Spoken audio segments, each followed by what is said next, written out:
Olá, seja bem-vindo ao curso de manutenção de computadores.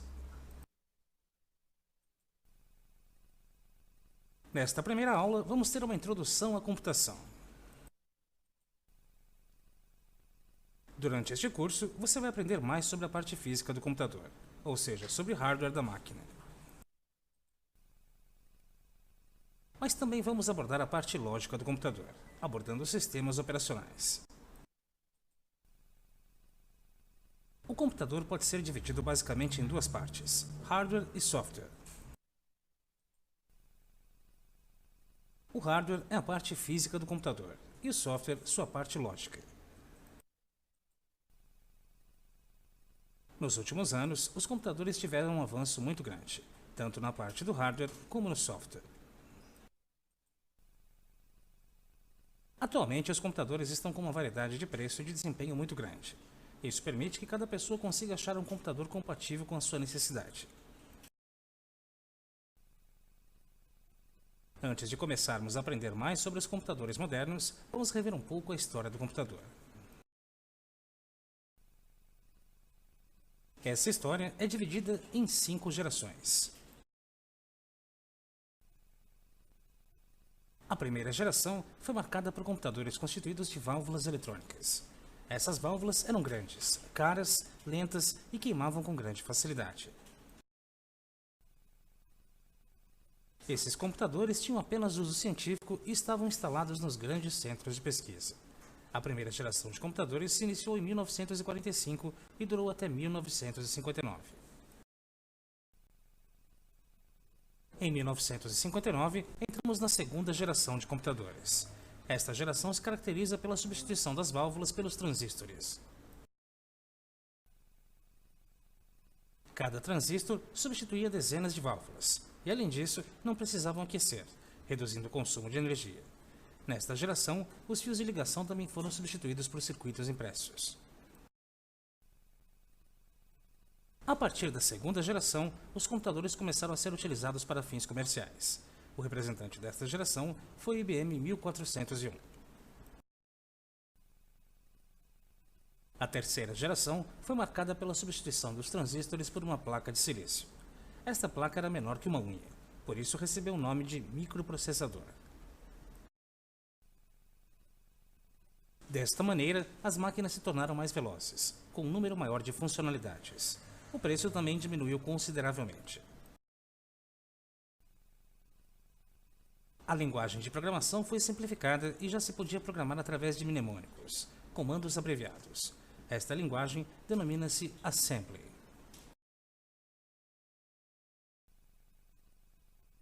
A quarta geração é conhecida pelo advento dos microprocessadores e computadores pessoais, com a redução drástica do tamanho e preço das máquinas.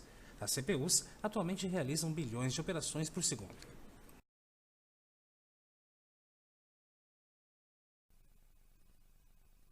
Na quarta geração, foi criado o primeiro microprocessador Intel 4004, em 1971. Em 1975, foi criado um computador compacto chamado Altair 8800. Ao ver o sucesso que ele estava fazendo, um programador chamado Bill Gates lançou a linguagem Altair Basic, baseada em cartões, sem uma interface visual. Ao perceber que esta falta de interface era prejudicial para o uso de pessoas comuns, Steve Jobs projetou um computador semelhante com o que possuímos hoje, com teclado e monitor. Para finalizar, temos o termo quinta geração, que foi designado pelos japoneses para caracterizar computadores inteligentes nos anos 80. Mais tarde, esse termo passou a ter relação com a inteligência computadorizada. A quinta geração tem como foco principal a conectividade, que é a conexão entre computadores e outros usuários. Agora que conhecemos um pouco mais sobre a história dos computadores, vamos conhecer mais sobre os seus diferentes modelos, como desktops e notebooks. Vamos começar falando sobre os microcomputadores. Essa definição era utilizada antigamente, onde os microcomputadores eram máquinas eletrônicas capazes de manipular informações e processar os dados emitidos pelo usuário. eram classificados em mainframes, que possuem um alto poder de processamento e maior capacidade de memória, ou microcomputadores, que são os mais utilizados pelo seu baixo custo e empregabilidade. Os mainframes são utilizados basicamente por empresas, devido à sua capacidade de processamento ser muito mais elevada em relação aos microcomputadores. Porém, seu tamanho é muito maior em relação aos microcomputadores. Atualmente, os microcomputadores são classificados como desktops ou somente computadores. O desktop é feito para ser utilizado sobre uma mesa, não sendo portátil. Temos também o laptop, que é um computador criado para ser transportado. O laptop é conhecido também como notebook. Parecido com o notebook, tem o netbook. O netbook possui um tamanho menor que o notebook, tornando mais prático de ser carregado. Porém, seus recursos são limitados, limitando seu uso para atividades que utilizem poucos recursos do computador. Atualmente, podemos ver diversos celulares com recursos parecidos com os do computador, como o iPhone. E também vem surgindo uma nova linha de aparelhos chamados de tablets, como o iPad. Mas voltando a falar sobre computadores, vamos conhecer basicamente suas peças padrões para que o mesmo funcione de forma correta. A placa-mãe é essencial para o computador, pois é nela que são conectados todos os dispositivos necessários para o computador. Aprenderemos mais sobre ela em outra aula. O processador, central única de processamento, ou no inglês CPU, é responsável pelo processamento de qualquer tipo de dados. É ele quem interpreta e executa as instruções fornecidas pelos aplicativos, semelhante à função do cérebro no corpo humano. Em outra aula, nós aprenderemos mais sobre ele. Existem também outras peças fundamentais para os computadores, como o disco rígido, a memória RAM e a fonte de alimentação. Também existem os periféricos no computador, que são dispositivos conectados ao gabinete para exercer alguma função, como o teclado, a impressora ou o monitor. Para entendermos o comportamento do computador, precisamos entender a forma como o mesmo interpreta as informações. O computador trabalha reconhecendo apenas o 0 e 1, onde o 0 significa falta de energia e o 1 significa existência de corrente. Essa maneira de se manipular os dados, reconhecendo apenas dois símbolos, recebe o nome de sistema binário. Com isso, todo o processamento do computador é baseado em intervalos de carga elétrica. Explicaremos para você como esses intervalos funcionam na aula sobre o processador. Para entendermos melhor a dimensão de um computador, precisamos entender as suas unidades de medida. Basicamente, toda informação fica armazenada no computador em forma de número binário, ou seja, 1 ou 0. Um único número desses corresponde a um bit. Essa é a menor unidade que forma o computador. A próxima unidade de medida é o byte, que é um conjunto de 8 bits. Depois vem o kilobyte, que é um conjunto de 1024 bytes.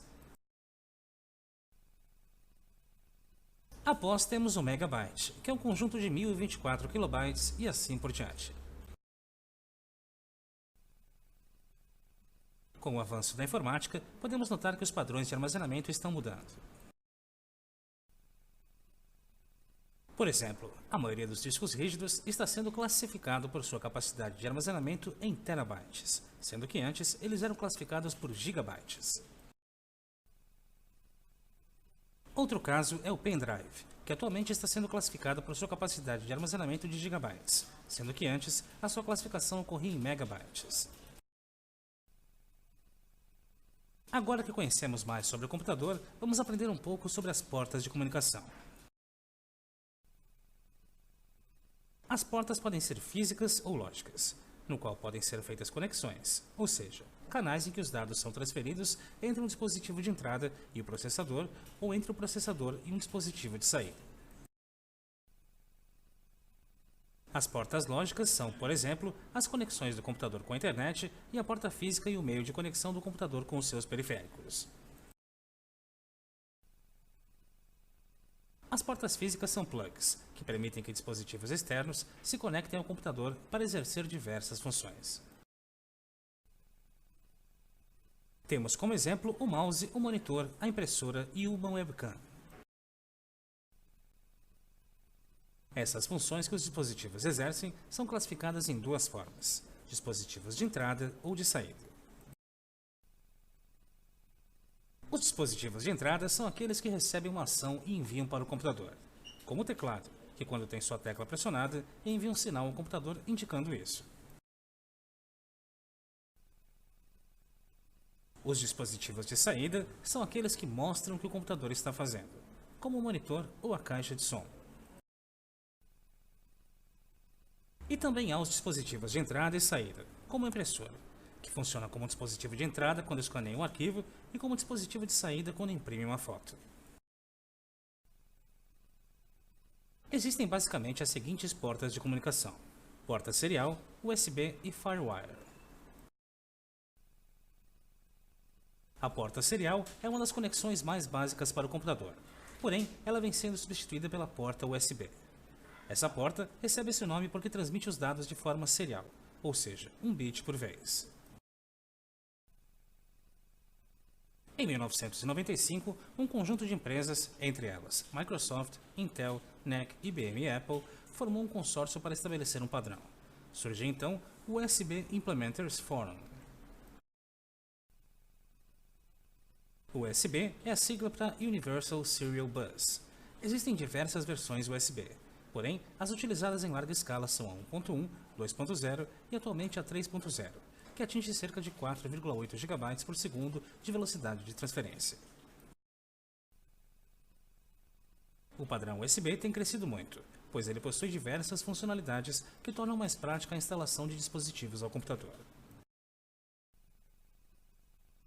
Um exemplo disso é a enorme compatibilidade com os dispositivos, visto que atualmente a maioria dos dispositivos utiliza a conexão USB. Há também a compatibilidade do recurso Plug and Play, que permite que um dispositivo seja instalado automaticamente no computador. E por último, temos o FireWire. Foi criado originalmente pela Apple e padronizado em 1995 como barramento serial de alto desempenho IEEE 1394. O FireWire é muito similar ao USB. O FireWire é um método de transferência de informações entre dispositivos digitais, em especial equipamentos de áudio e vídeo. Os fabricantes esperam atingir 3.2 GB por segundo de velocidade de transmissão na próxima versão dos cabos FireWire.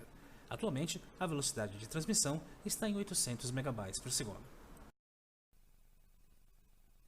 Agora vamos fazer um pequeno teste. Temos 3 fotos acima. Selecione a que representa a porta serial. Muito bem, com isso chegamos ao fim desta aula. Até a próxima aula. Clique no botão representado pelo X para sair.